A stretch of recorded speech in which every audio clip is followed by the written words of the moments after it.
Hi everyone and welcome to the captain. So यार, ये जो पढ़ाई के साथ भूलने का जो रिलेशन है ना वो मतलब ये सदियों से चलता आ रहा है। ये आपके साथ भी होता है, मेरे साथ भी होता था।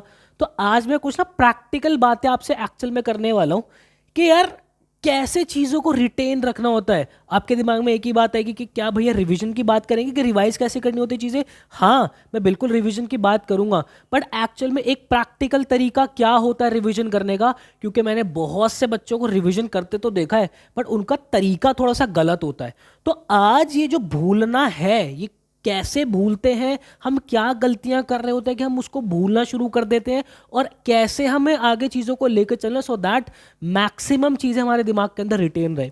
तो सारी बातें जो है बहुत कायदे से करूंगा यार। आज वाली वीडियो बहुत इंफॉर्मेटिव होने वाली है।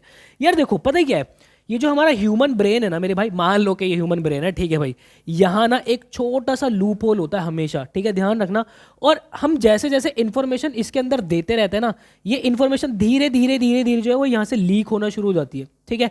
अब एक्चुअल में ये जो रिवीजन का कॉन्सेप्ट आया है, ये रिवीजन का एक्चुअल में कॉन्सेप्ट ही यहाँ से पैदा हुआ है कि जो लीक हुआ है ना कंटेंट सारा, इस वापस से इसको इस ब्रेन के अंदर डालना। अब बात ये आ जाती है कि चलो ठीक है, रिवीजन कर रहे हैं। बच्चे रिवीजन करते कैसे? क्या नॉर्मली मैंने बच्चों को रिवीजन करते हुए देखा है कि हाँ सर चलो आज मैं जो है अपना अकाउंटेंसी का पहला चैप्टर रिवाइज कर रहा हूँ। तो व्हाट ही और शी विल डू, वो अपने नोट्स खोलता है और उस नोट्स को प्रॉपर थॉरोली रीड करना शुरू करता है कि हाँ ठीक है, पहले मैंने चैप्टर का इंट्रोडक्शन पढ़ा, फिर उसके अंदर मैंने ये टॉपिक्स पढ़े, इस टॉपिक्स के अंदर, इस टॉपिक के अंदर सर ने ये लिखवाया था, कोई डेरिवेशन थी तो वो थी, कोई न्यूमेरिकल था तो वो ऐसे था। वो ऐसे नोट्स को ऐसे पढ़ना शुरू करता है, ऐसे ऊपर से नीचे तक वो अपना ऐसे रीड कर रहा है, अपने पेजेस पलट रहा है और अपना रिवीजन कर रहा है। ये बहुत खराब तरीका है। पता है क्यों?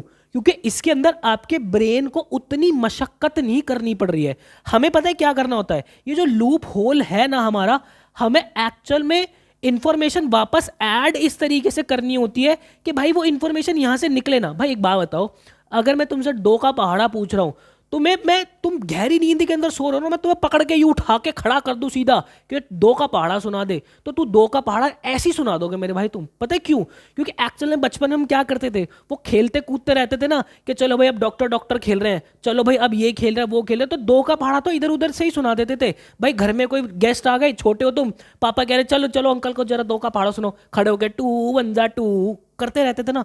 ये एक्चुअल में यही चीजें जो है ये आपको बचपन से लेके अभी तक आपने इतनी बार कर ली है कि अब वो चीज आप भूल नहीं सकते। तो अब जरा प्रैक्टिकल बातें आपके ऊपर लेकर आता हूं मेरे भाई। देखो, तो यहाँ पे मैं तीन तरीके से जो आपको समझाने की कोशिश करूंगा। पहली जो टाइप की आपकी रिवीजन है उसकी मैंने आपसे बात करी कि आप अपने नोट्स को जब प्रॉपर इस तरीके से रीड करना शुरू करते हो, ठीक है, जो कि बहुत ही खराब अप्रोच है।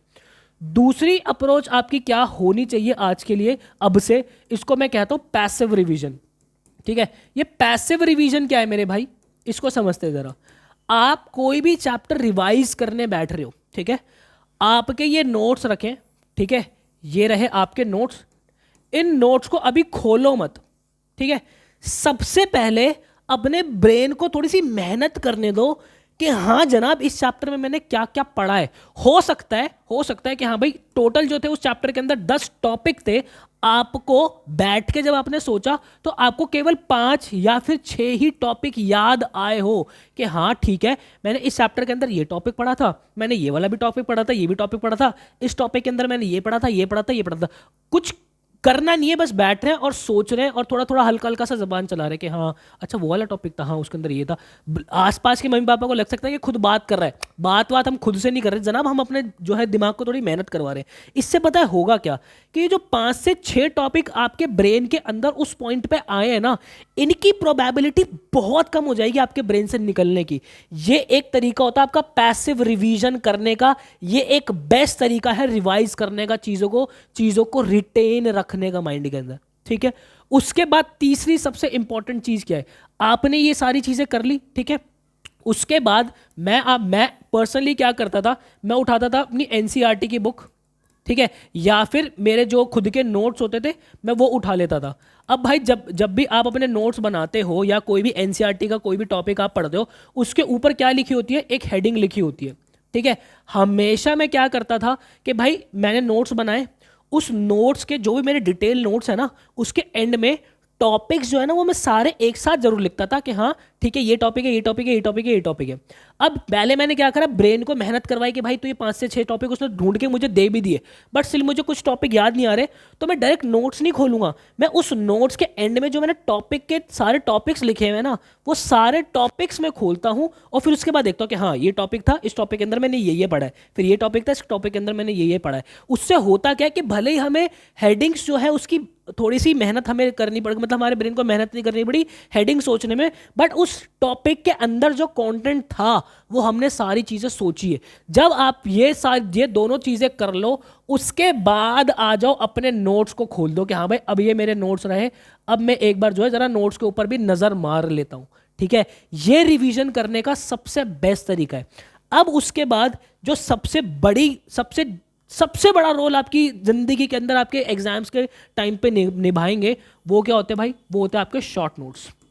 ठीक है, शॉर्ट नोट से मेरा क्या मतलब होता है भाई, देखो ये एक्चुअल में अभी आपको जो मैं बता रहा था ना, टहलते टहलते हम जो है अपना मस्ती से जो है वो 2 का पहाड़ हमने याद किया हुआ है।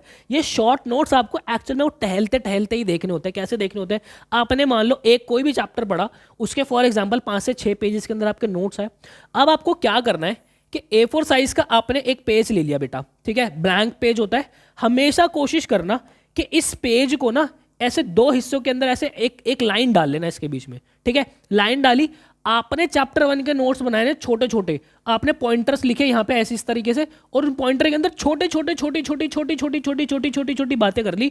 हो सकता है कि आपका जो है वो चैप्टर 1 पेज में आ जाए, या कोशिश करना कि मैक्सिमम जो आपके चैप्टर के शॉर्ट नोट्स है ना वो 1 या फिर आपका जो है 1.5 पेज के अंदर वो चैप्टर सिमट जाए। आपको इतना छोटा रखना है उसको, समझ रहे हो।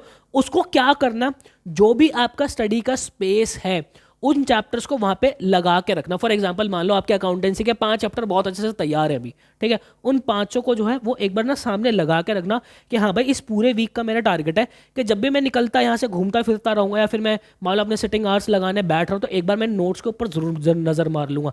ये तरीके होते हैं, ये छोटी छोटी जो चीजें हैं ना आपको, या आपके शॉर्ट नोट्स हो गए, आपके रिविजन हो गया, और अपने शेड्यूल के अंदर ना भाई देखो, मैं आपको पर्सनली एक चीज बता रहा हूँ, आप दिन के अंदर कितनी भी देर का सेटिंग आवर लगा रहे हो, कोशिश करो कि इनिशियली आप 30 मिनट से शुरू करो, कि आपके दिन के अंदर जो है वो 30 मिनट रिवीजन का होना चाहिए, और फिर आगे इसको बढ़ाते रहना। जैसे आपने मान लो 20 से 25 दिन 30 दिन के रिवीजन दिए, अब उसको 40 मिनट्स इंक्रीज कर दो। कोशिश करो कि आपके शेड्यूल के अंदर 1 घंटा जो है वो आपका रिवीजन का निकल के आ सके, तभी जो है वो चीज़ें दिमाग के अंदर रुकेगी। वरना ये तो भाई इंफॉर्मेशन तो दिमाग से लीक होती ही होती है, मेरे साथ भी बहुत बार जो होता है इंफॉर्मेशन लीक होती है, तो उसको दिमाग में रोकने का यही एक बेस्ट तरीका है। आई होप आपको क्लैरिटी मिली होगी। बाकी अगर आप CUT और IP मैट के लिए अगर तैयारी करना चाहते हो, तो रिसेंटली हमारा बैच जो है आगाज बैच हमने लॉन्च किया है। आपकी CUET की जनरल टेस्ट प्रॉपर प्रिपेयर करा देंगे, आपका CUET का इंग्लिश लैंग्वेज प्रॉपर प्रिपेयर करा देंगे, आपके कॉमर्स का डोमेन प्रॉपर प्रिपेयर करा देंगे। इनफैक्ट यही सेम बैच जो है वो IP MAT Indore, Rohtak, JIPMAT, Saint Xavier's Mumbai, Christ University, NPAT, सब के लिए जो IP यूनिवर्सिटी, सेट सिम्बाइसिस, सब के लिए बैच जो है वो बहुत तगड़े तरीके से हमने जो है वो डिज़ाइन करके रखा हुआ है। आपकी लाइव क्लासेस आपको मिल जाते हैं, आपके रिकॉर्डेड लेक्चर्स आपको मिल जाते हैं। एक कॉम्बिनेशन हमने बनाया हुआ है लाइव क्लासेस और रिकॉर्डेड लेक्चर्स का। आप रिकॉर्डेड लेक्चर्स के अंदर कॉन्सेप्ट अपने बहुत अच्छे से कवर अप करते हो, उसके बाद फैकल्टीज आते हैं लाइव क्लास के अंदर, उस चैप्टर के ऊपर पर्टिकुलर एक चैप्टर के ऊपर आपको बहुत सारे क्वेश्चंस की प्रैक्टिस कराते हैं। देन उसके बाद आपके पास ई बुक फॉर्मेट के अंदर जो है आपके पास सारी बुक्स रहती हैं, आपके जो है वो नोट्स, हर एक क्लास के आपके पास नोट्स होते हैं, आपके टॉपिक वाइज टेस्ट, आपके फुल लेंथ मॉक्स। उसके बाद हमारे जो है हमारे टॉपर्स की अगर मैं बात करूं, ऑल इंडिया रैंक 1 इसी बैच से निकला हुआ है, ठीक है। उसके बाद लगभग 600 से ऐसे बच्चे जो कि ऑल ओवर इंडिया के अंदर हमने डिफरेंट कॉलेजेस के अंदर पहुंचाए हैं, जिसमें से अगर मैं SRCC हिंदू हंसराज की बात करूं, दिल्ली यूनिवर्सिटी की बात करूं, लगभग 300 बच्चा हमने दिल्ली यूनिवर्सिटी के अंदर पहुंचाए मेरे भाई। तो यस, बहुत जल्दी ये बैच जो है वो बंद कर देंगे, लिमिटेड सीट्स ही होती है हमारे पास, हम ज़्यादा बच्चों को नहीं पढ़ा पाते। तो यस, आप आगाज बैच का पार्ट बन सकते हो। आई होप आपको क्लैरिटी मिली होगी। ऐसी ही बेस्ट ऑथेंटिक वीडियोज जो है वो मैं आपके लिए बनाता रहूँगा। मिलता है किसी नेक्स्ट वीडियो के अंदर, मुझे दीजिएगा इजाजत। Till then bye bye and take care.